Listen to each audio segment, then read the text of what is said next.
एक rented house में रहते थे, तो मेरी मम्मी ने ही हमारा टेक केयर किया है। जैसे मैं हूँ, मेरी सिस्टर है और मेरा एक ब्रदर है। तो घर का बड़ा लड़का होने की वजह से मेरे ऊपर काफ़ी सारी रिस्पॉन्सिबिलिटी थी। मैं मॉर्निंग में कॉलेज जाता था और रात की बात करें तो नाइट शिफ्ट करता था कॉल सेंटर में। मुझे एक फ्रेंड मिला और उसने मुझे बताया कि यार स्टॉक मार्केट में भी अपना करियर बनाया जा सकता है। अगर मैं आपको सैलरी बताऊँ तो मेरी सैलरी उस वक्त थी 1500 रुपये। टेक्निकल एनालिसिस का कोर्स करा और लकीली मुझे उस वक्त पे 2008 पे ही टेक्निकल एनालिसिस की जॉब मिल गई। मुझे जॉब मिली अहमदाबाद में। अब जॉब जब मिली अहमदाबाद में तो मुझे सब कुछ अच्छा लग रहा था कि यार अब मेरे पास एक पोस्ट भी है टेक्निकल एनालिस्ट की। 15 डेज बाद सबको मेल आ गया कि भाई 12 में से 10 बंदों को सेम डे उन्होंने फायर करा और 2 लोगों को रखा।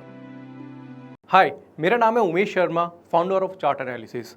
आज की स्टोरी में मैं आपको लाइफ के 3 ऐसे लेसन दूंगा जिससे आपकी लाइफ भी चेंज हो सकती है। बट अपनी स्टोरी को बताने से पहले यहाँ पे मैं अपनी फैमिली बैकग्राउंड के बारे में आपको बताना चाहूँगा कि मैं एक मिडिल क्लास फैमिली से हूँ।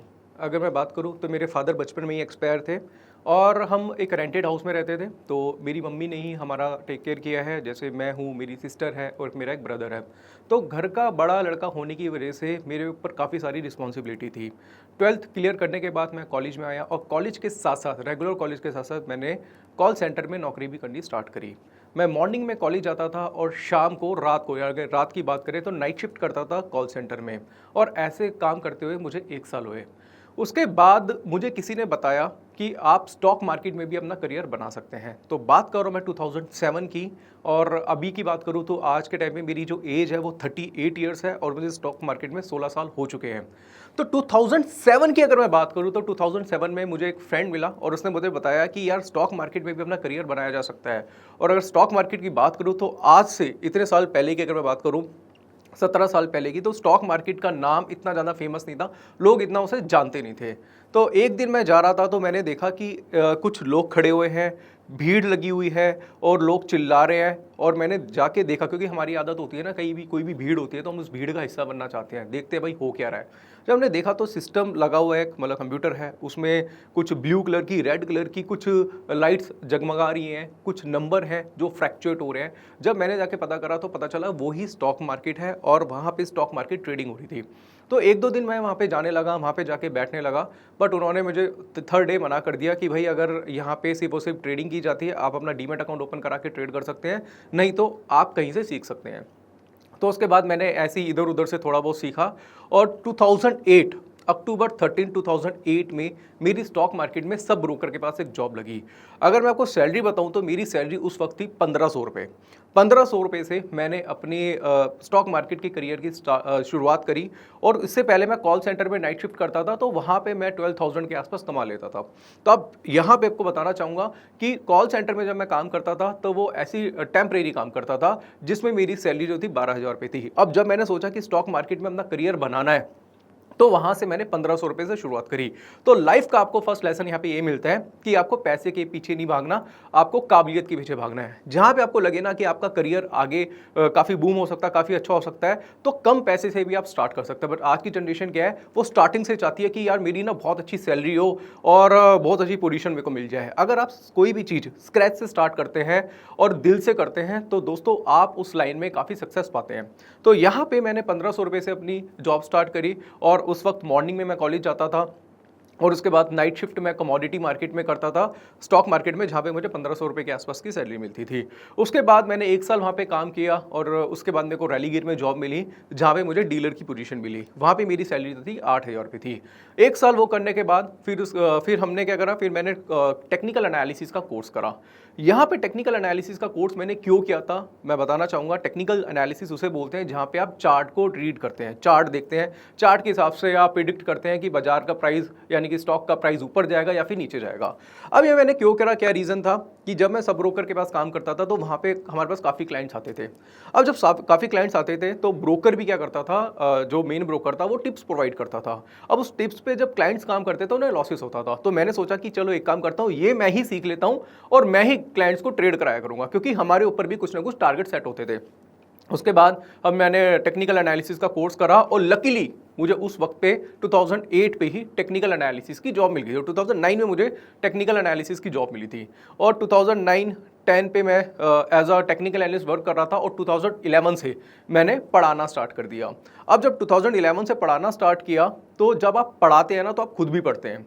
इसका मतलब ये होता है कि जब आप पढ़ा रहे हैं तो कहीं ना कहीं आपकी भी रिवीजन होती है। तो उस वक्त पे मैं ऑफलाइन क्लासेस करता था NIFM के साथ, और उसके साथ मैं 9 साल तक जुड़ा रहा। तो धीरे धीरे मेरे जो ट्रेडिंग स्किल्स हैं वो भी काफ़ी इंप्रूव होते रहे। अब ऐसे लाइफ आगे बढ़ती रही 2012 आ गया। 2012 में मुझे जॉब मिली अहमदाबाद में। अब जॉब जब मिली अहमदाबाद में तो मुझे सब कुछ अच्छा लग रहा था कि यार अब मेरे पास एक पोस्ट भी है टेक्निकल एनालिस्ट की, साथ साथ मैं ट्रेडिंग में भी काफ़ी अच्छा कर रहा हूँ। 2012 में मैं अहमदाबाद चला गया। अब अहमदाबाद क्यों गया, क्या रीज़न था? क्योंकि मैं चाहता था कि यार मैं और भी लाइफ में तरक्की करूँ, मैं बाहर जाऊँ, नए लोगों से मिलूँ, कुछ नया सीखने को मिलेगा। अब जब मैं अहमदाबाद गया 2012 में तो वहाँ पे हुआ क्या मैं आपको बताता हूँ कि मैं एक कंपनी में जुड़ा, एक कंपनी के साथ जुड़ा। उन्होंने कुछ 12 एनालिस्ट बुलाए हुए थे, 12 के आसपास एनालिस्ट बुलाए थे। अब मैं गया, मैंने देखा कि यार मैं भी काम कर रहा हूँ, दूसरा काम कर रहा है, तीसरा काम कर रहा है, मतलब 12 लोग बैठे हुए हैं। और उन्होंने पहले दूसरे दिन ही सबको सिस्टम दे दिया कि ये लो आप यहाँ पे अपनी टिप्स वगैरह देना स्टार्ट करो। अब जैसे हमने टिप्स वगैरह देना स्टार्ट करी, सारी चीज़ें करी, मतलब हम बेसिकली अपनी रिसर्च कर रहे थे उसमें। तो हम रिसर्च कर रहे थे तो 15 डेज़ बाद सबको मेल आ गया कि भाई 12 में से 10 बंदों को सेम डे उन्होंने फायर करा और 2 लोगों को रखा। उसमें मैं था, एक लड़का और था सूरत का, उनको सेलेक्ट करा, बाकी लोगों को निकाल दिया। रीज़न क्या था? वो 15 दिन का टेस्टिंग कर रहे थे। तो वहाँ से फिर मैंने अहमदाबाद से अपनी जर्नी स्टार्ट करी और अहमदाबाद में 1 साल अहमदाबाद में रहा। फिर उसके बाद मैंने मुंबई में जॉब करी। इस धीरे धीरे क्या मैं काफ़ी ऑर्गेनाइजेशन के साथ काम करता रहा। उसके बाद लाइफ में सब कुछ अच्छा चल रहा था। मैंने मुंबई भी जॉब करी, इसके बाद मैं जयपुर भी गया, काफ़ी कुछ चल रहा था। मैं Monday to Friday as a research analyst की पोस्ट पे काम करता था। सैटरडे संडे मैं पढ़ाता था, क्योंकि पढ़ाना मेरा पैशन हो गया था उस वक्त पे, और मैं फ्री में भी पढ़ाना स्टार्ट कर दिया था उस वक्त पे। मैंने जिसको नीड थी मैं पढ़ाता था, क्योंकि मेरा एक चीज़ सोचिए कि 2011 से लेकर अगर मैं आज की बात करूं, इतने साल हो गए हैं, तो मैं कभी कोई छुट्टी नहीं करता, मैं 7 डेज़ वर्क करता हूं। उसके बाद क्या हुआ कि मैंने ट्रेडिंग स्टार्ट करी अपनी 2015 के आसपास मैंने ट्रेड स्टार्ट करा। हालांकि उससे पहले भी ट्रेड कर रहा था। तो ट्रेड में उस वक्त पे मुझे कुछ लॉसेस हुए। लॉसेस का मतलब बेसिकली हुआ क्या था कि कुछ गलतियां मैंने करी थी उस वक्त पे, और गलतियां हर कोई करता है। अगर आप भी ट्रेडर हैं तो आपने भी काफ़ी गलतियां करी होंगी, बट कुछ लोग उस गलतियों से सीखते हैं और कुछ वो गलतियां लगातार करते जाते हैं। उस वक्त पे जब गलतियां करी तो मुझे पता चला कि यार ये गलती कर क्यों रहा हूँ मैं, उसका रीज़न क्या है, ये स्टॉप लॉसेस मेरे बार बार ट्रिगर क्यों हो रहे हैं। उस वक्त पे मैंने थोड़ा कैंडल स्टिक पे फोकस करना स्टार्ट करा। अब जब कैंडल स्टिक पे फोकस करना स्टार्ट करा, उसके कुछ लॉजिक को समझा, तो वहाँ से हमारी जो एक्यूरेसी थी वो काफ़ी हद तक बढ़ गई। धीरे धीरे क्या हमने यूट्यूब पे भी वीडियो बनाना स्टार्ट करा। अगर मैं आपको बताऊँ यूट्यूब के बारे में, तो यूट्यूब पे मैं 2012 से वीडियोज़ बना रहा हूँ। उस टाइम व्यूज़ जो आते थे 3 या 4 व्यूज़ आते थे उस वक्त पे, क्योंकि वो मेरा चैनल नहीं था, मैं किसी और के चैनल पे जिसके साथ मैं काम कर रहा था उनके चैनल में मैं वीडियोस बनाता था। तो यूट्यूब की जर्नी अगर मैं बात करूँ तो 2012 से मेरी स्टार्ट हो चुकी थी। 2017 या 17 में मैंने अपना चैनल बनाया था, और 17 में जब मैंने चैनल बनाया था तो इसके ऊपर भी एक मैं आपको एक लाइफ लेसन देना चाहूँगा। वो क्या है कि जब मैं 17 से मैंने चैनल बनाया था तो उस वक्त में मैं एड्रॉइड फाइनेंशियल गाजियाबाद में कौशाम्बी में मैं जॉब करता था एज अ टेक्निकल एनालिस्ट। इसमें मैं क्या करता था, मंडे टू फ्राइडे मेरी रिसर्च की जॉब थी, और इसके साथ साथ अगर मैं आपको बताऊं तो सैटरडे संडे मैं वहां पे भी पढ़ाता था। 2017 से मैंने चैनल बनाया, और उसके बाद इससे पहले भी मेरा एक चैनल था, बट वो जो मेरा चैनल था वो दूसरी ऑर्गेनाइजेशन के साथ था। वहाँ पे हमारे जो व्यूज़ आते थे 10,000 के आसपास थे, और जब मैंने अपना चैनल बनाया तो वहाँ पे व्यूज़ आ रहे हैं 50, 60, 70। तो जितने भी मेरे यूट्यूबर भाई या इन्फ्लुएंसर भाई हैं, वो ये चीज़ें मत सोचिएगा कि यार जब आप स्टार्ट करते हैं तो एकदम से सब कुछ व्यूज़ आने स्टार्ट हो जाएंगे, क्योंकि स्टार्टिंग में ना स्ट्रगल बहुत होता है। 2017, 2018 निकल गया, 2019, 17 नवंबर 2019 में मेरा बर्थडे था। बर्थडे वाले दिन लोग क्या करते हैं, पार्टीज़ करते हैं, इधर जाते हैं, मस्ती करते हैं, ट्रिप करते हैं। बट मैंने क्या करा, मैंने कहा आज भी मैं यूट्यूब पे वीडियो बनाऊंगा। और उस दिन मूड मेरा अच्छा नहीं था। रीज़न क्या था, क्योंकि मैंने उस कंपनी से रिज़ाइन कर दिया था और मेरे पास सिर्फ 5 डेज़ बचे हुए थे। 5 दिन बाद मुझे अपना ही काम करना था। मैं चाहता था कि मैं फुल टाइम यूट्यूबर बन जाऊँ। और उस वक्त क्या होता था कि आप जब जॉब करते हैं तो जॉब से आपको टाइम सिर्फ सैटरडे संडे मिलता था। अब क्या, मेरा बर्थडे था, बर्थडे वाले दिन मैं कहीं नहीं गया, मैंने सिर्फ और सिर्फ बैठ के वीडियो बनाई। और उस यकीन मानिए दोस्तों, वो जो वीडियो थी मेरी वायरल हो गई। RSI के ऊपर मैंने वीडियो बनाई थी और वो वीडियो ये मेरी वायरल हो गई। तो लाइफ का ये सेकंड लेसन क्या है मैं आपको बताना चाहूँगा, वो ये है कि जिस दिन आपका काम करने का मन ना करे ना, उस दिन वो काम जरूर करिएगा। मुझे लगता है कि उसी दिन आपका वो काम है उसमें सक्सेस आपको मिलेगी।